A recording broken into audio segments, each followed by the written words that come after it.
ಪಾಪದ ಸಂಬಳ ಮರಣ ಅಂತ ದೇವ್ರ ವಾರ್ತೆಗಳು ಹೇಳ್ತಿದೆ.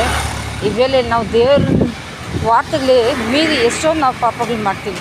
ಮುಖ್ಯವಾಗಿ ನಮ್ಮ ಕುಟುಂಬಗಳು ನಾವು ಕಟ್ಕೊಬೇಕು. ಕುಟುಂಬಗಳಲ್ಲಿ ಸೈತಾನ ಯಾವುದಾದ್ರೂ ತಂತ್ರಗಳನ್ನು ಮಾಡಿ ಅದನ್ನು ಡಿಸ್ಟ್ರಾಯ್ ಮಾಡಬೇಕಂತ ಬರ್ತಾನೆ. ದೇವ್ರಿಗೆ ಪ್ರಿಯ ಇಲ್ಲ.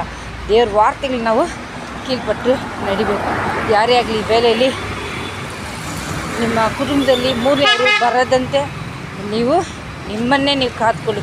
ದೇವ್ರ ವಾರ್ತೆಗಳು ಹೇಳ್ತದೆ, ಪರಿಶುದ್ಧ ದೇವ್ರ ವಾರ್ತೆಗಳು ಹೇಳ್ದಂಗೆ ಆತನ ವಾರ್ತೆಗಳು ನಾವು ಕೈಗೊಂಡು ನಡಿಬೇಕು.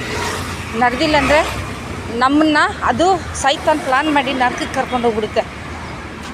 ನಿಮ್ಮ ಹೆಂಡತಿನ ನೀವು ಪ್ರೀತಿಸ್ಬೇಕು, ಗಂಡನ್ನ ನೀವು ಪ್ರೀತಿಸ್ಬೇಕು. ಕುಟುಂಬದಲ್ಲಿ ಮೂರನೇ ಅವರು ಬರೋಕ್ಕೆ ಅವಕಾಶ ಕೊಡಬೇಡಿ. ಸೈತಾನನ ಮೋಹವನ್ನು ತರ್ತಾನೆ, ತಂದು ಕುಟುಂಬನ ಹೊಡೆದಾಕ್ತಾನೆ. ಕುಟುಂಬನ ಹೊಡೆದಾಕೋದೇ ಅದಕ್ಕೆ ಪ್ಲಾನ್. ಯಾಕಂದರೆ ಅದು